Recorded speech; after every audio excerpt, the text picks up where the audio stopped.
자, 32번 문제도 풀어보죠. 31번 문제 설명할 때 내가 얘기했듯이 이 문제도 예정이 없던 건데 그 어떤 선생님 한 분이 게시판에 좀 풀어달라고 요청이 들어와서 한번 같이 풀어보도록 합니다. 뭐 왜 나한테 이걸 부탁했는지 대충 뭐 내가 감은 오는데 제대로 된 해설이 없겠죠. 마음에 드는 해설이 대충 전부 다 사후 해설만 하고 있으니까 답답해서 아마 나한테 요청을 하실 것 같아요. 자, 한번 보도록 하죠. 자, 이 부분 Basic Guidelines for Good Style, 이것은 미스테리한 것이 아니라 이걸 A로 그냥 봅시다. 나데이 법비 In fact는 생략해도 되고요. 강조하기 위해서 들어간 거고, 이 A는 misterious한 게 아니라 우리는 그것들을 대화할 때 매일 사용한다 이렇게 되겠죠.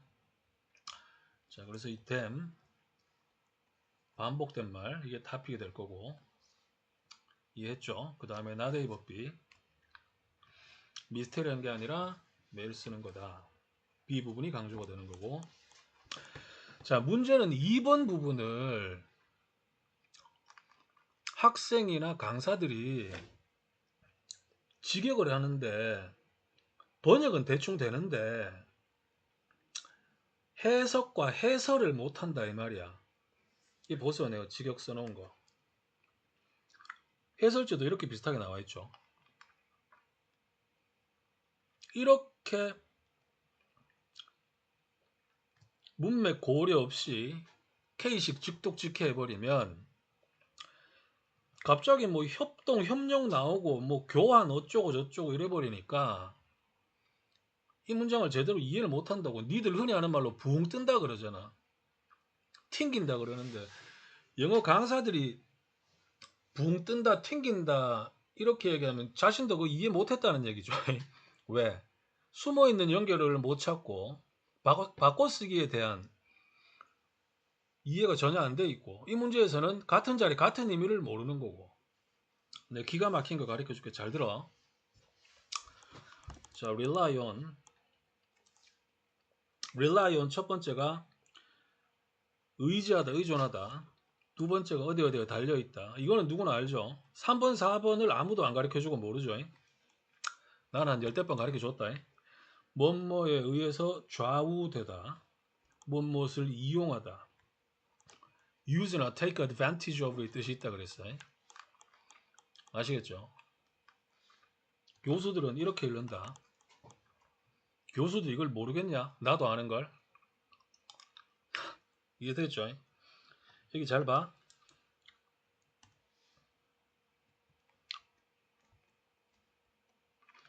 이 cooperation이 협력이 아니고 모든 단어나 표현의 의미는 문맥으로 이해를 해야 된다고. 사전에 그 뜻이 있든 없든 그거는 중요한 게 아니야. 여기서 같은 자리는 같은 의미이기 때문에 이게 같은 말이고, cooperation은 이거라고. 그 다음 exchange도 그냥 단순하게 교환이 아니라 문맥이 지금 대화의 상황이고 글을 쓸 때 얘기니까, 대화하거나 글 쓸 때 우리는 이걸 아까 그냥 기니까 A로 치환을 했죠. 이 기본적인 베이스 가이드라인 이거를 이용을 해서 make sense of 모르는 학생은 없죠. 1, 2, 3등급 애들이 이해하다. 여기서 교환인데 직역을 하면 아무 의미가 없는 거고, 지금 글쓰기나 대화에 대한 얘기니까 이런 기본적인 베이스 가이드라인을 이용해서 당연히 이때 교환은 뭐라고 이해를 해야 되겠어? 당연히 대화할 때는 사람들이 이걸 하는 거겠죠. 소통, 의사교환 이렇게 읽어야 된다고. 이해됐냐? 그 다음 이 부분, 이것도 이걸 바꿔쓰기 한 거야. 그리고 그래서 이 polished practical 스타일이 자, 이 두 번째 코어퍼레이션은 당연히 협력은 아니고 뭘 바꿔 썼느냐? 이걸 바꿔 썼는데 이 코어퍼레이션이 첫 번째 코어퍼레이션처럼 이거일 수는 없겠지. 당연히 뭘 바꿔 썼겠어? 이걸 바꿔 썼다 이 말이야. 기가 막히지 얘들아. 이걸 제대로 설명하는 강사는 뭐 인강이든 유튜브든 하나도 없어. 내 말이 거짓말인지 아닌지 확인해 봐라. 못 믿겠으면. 응? 내 거짓말해서 뭐 하겠냐. 그래야 말이 되니까. 영어 지문에서는 같은 단어를 두 번 써도 문맥에 따라 얼마든지 의미 달라질 수 있다. 엄마 아빠가 교수님이면 내가 물어보라 그랬어 늘. 어? 그래서 내가 가리키는 게 잘못된 거다. 누가 이런 말씀을 하시면 내가 강의 다 내린다 그랬어요. 자, 그 다음에 이때 이 단어도 이런 뜻인데 이따가 밑에 읽어보면 문맥상 의미가 뭔지 밝혀집니다. 자, 그래서 요렇게 읽어야 된다 이 말이야. 요렇게. 이건 도른 거다 이 말이야. 이거는 번역만 한 거고 해석을 못한 거고 강사는 해설도 못하는 거라고. 이해됐죠? 그 다음 1, 2등급 애들한테 이거 가르쳐주면 또 굉장히 감동받는데 뭐냐. 자, 이건 몰라도 되지만 내가 설명해 줄게. 자, 첫 번째 문장에서는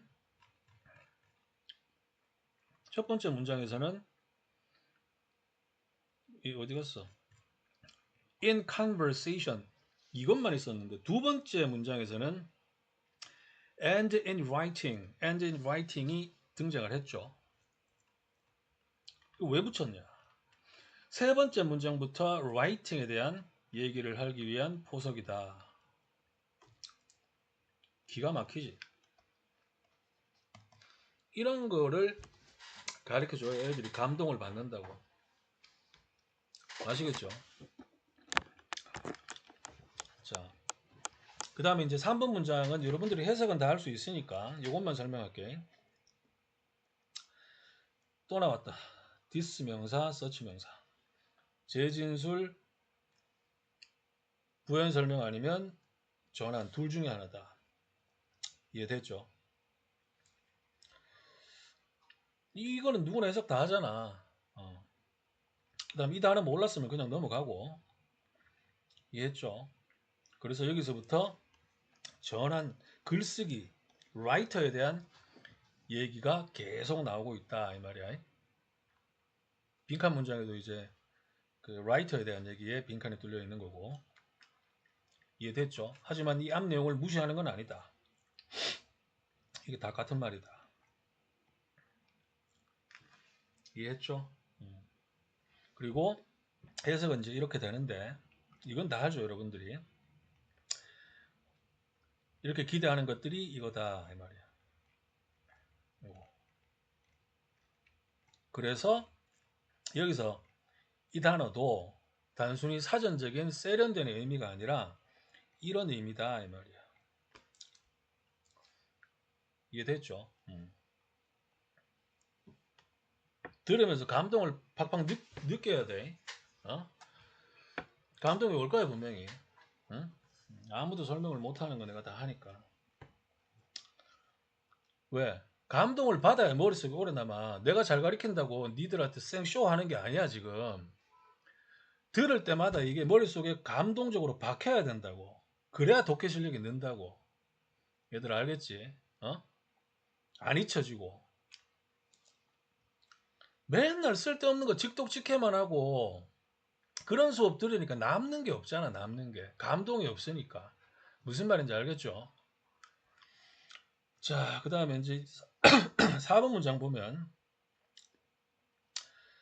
자, if you listen to someone 네가 누군가의 말을 듣는데 그런데 이 사람들이 not clear 하거나 cannot say on the topic 하거나 이런 식으로 하게 되면 이거 if절로 번역했죠.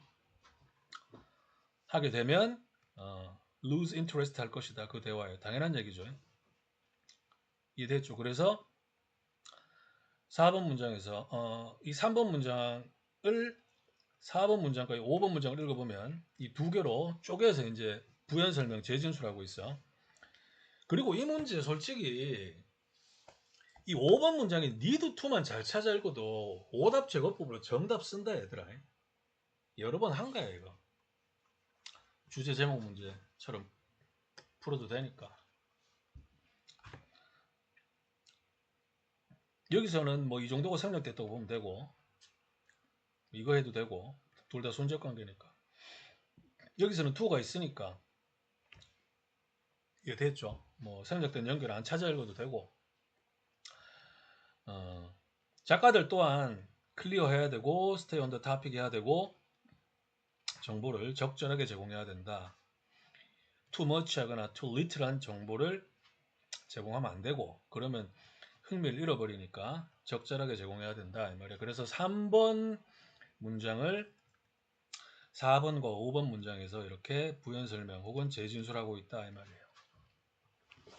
이해했죠? 자, 그 다음에 6번 in fact를 써서 다시 한번 부연 설명을 하고 있는데 자, this 명사가 나왔는데 여기서는 읽어보면 여기서는 오디언스가 독자겠죠. 독자. 지금 글쓰기에 대한 내용이니까 라이터에 대한 얘기니까 자, 독자에 대한 이러한 배려와 이 단어는 앞에서 나왔죠. 어디 갔어? 요거 이해했죠?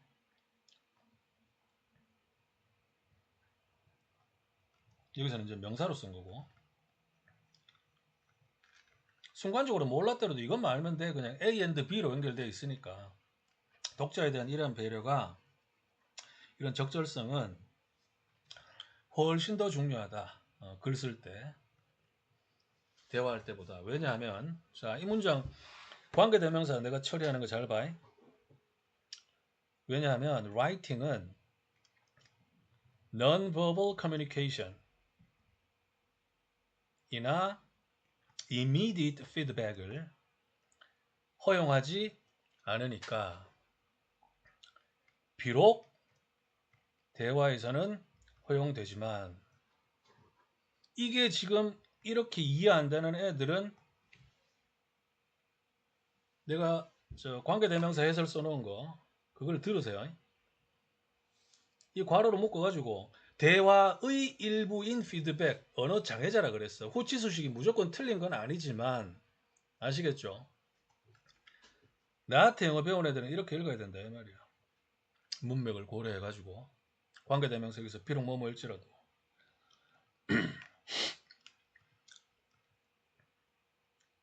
그리고 여기서는 this 명사가 나왔지만 전환이 아니고 계속 같은 내용이다.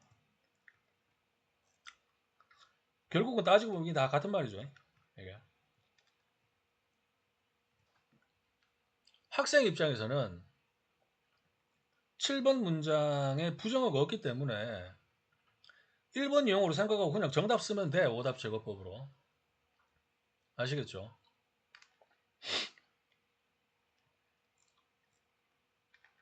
이거 한번 재미삼아 해볼까? 저번에도 한 건데.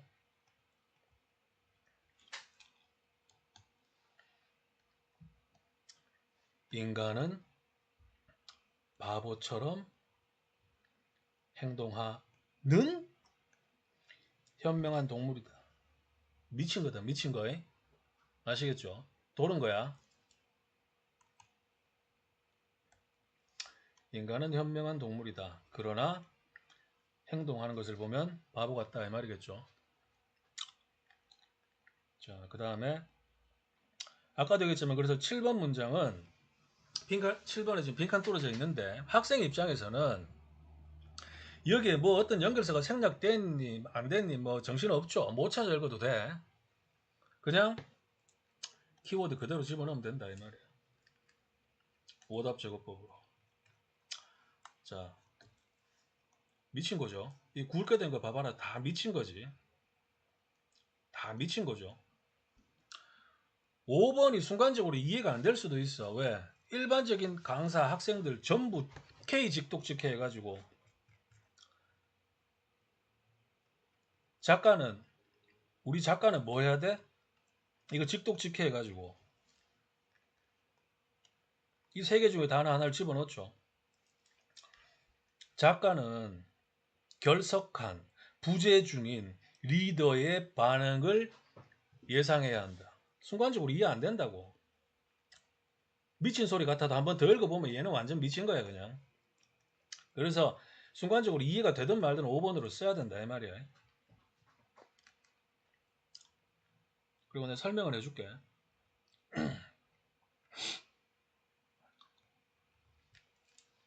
이것도 여러 번 했다. 형용사 명사 뒤집어서 이해해야 되는 경우가 많다 그랬지. 그 다음에 이 absent는 본질적인 의미가 이거라고 이거. 이 껍데기 뜻 외워서 뭐 하냐고. 이걸 먼저 외우고 외우더라도 외워야지 세 가지 뜻을. 세 가지 정도는. 그래서 이 부분을 어떻게 이해를 해야 되느냐.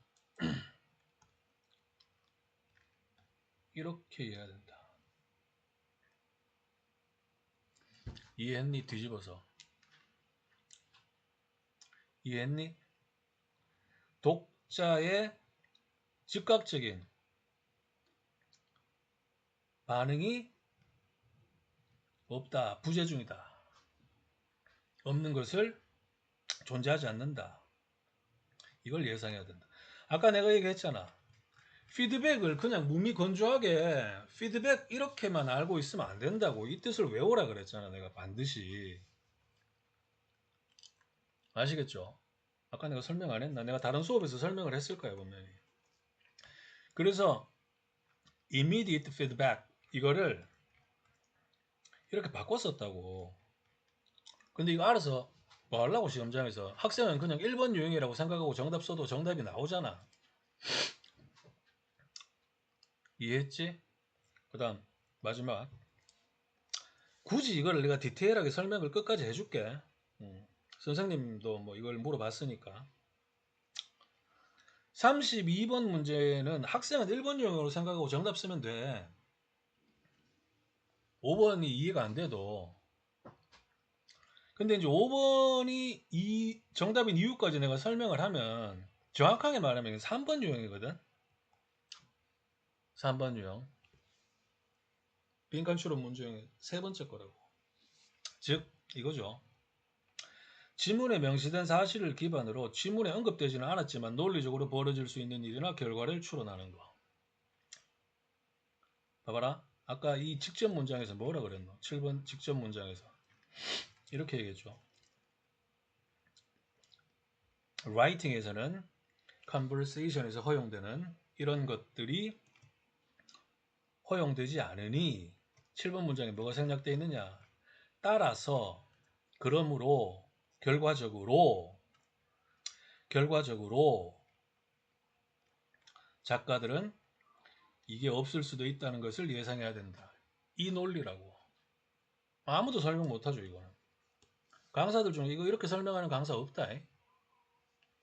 아시겠죠? 3번 유형이라고. 3번 유형. 정확하게 말하면. 하지만 3번 유형은 내가 빈칸 추론 수업 처음 얘기할 때, 첫 수업 할 때도 얘기했지만 학생들도 굉장히 어려워한다고. 강사들도 모르는데 그냥 1번 유형으로 생각하고 오답 제거법으로 정답을 쓰면 됩니다. 아시겠죠? 자, 그럼 빠진 거 없지? 이거 안 했다.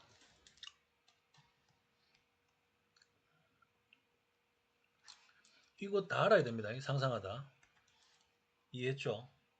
기본 단어인데 시험에 잘 나와.